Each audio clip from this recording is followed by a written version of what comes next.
Hello everyone and welcome back to another video. In today's video I'm going to show you how to fix payments failed in Canva 2026.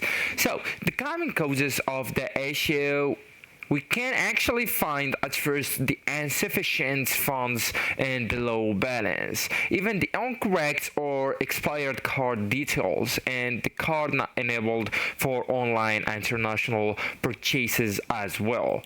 Or the bank or card provider declines the transaction. Okay, so to fix the issue, you'll need at first to double check your payment infos, actually guys. Okay, so you'll need to make sure the card number, the expiry date, and CVV are correct.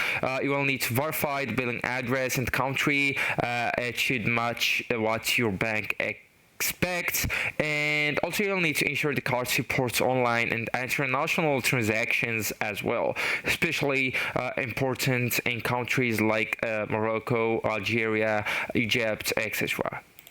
So as you can see here, you enter your CVC or CVV, the expiry date, and the card number, even the billing address. Okay, also you can use the PayPal, Ideal, Gcash, GoPay, Pix, Korean local cards, etc. So you can only try switching between them if one fails, etc. Also, I do really advise you to contact your bank. So if Canva rejects your payments, all of them, you will need to ask your bank why the transaction was declined and confirm whether they blocked the charge for fraud and security reasons, and ensure the currency conversation or limits aren't blocking the charge. So banks often blocks international charges by default, especially on new cards. So actually guys, that's it. This is the end of the video. Thank you so much for watching and goodbye.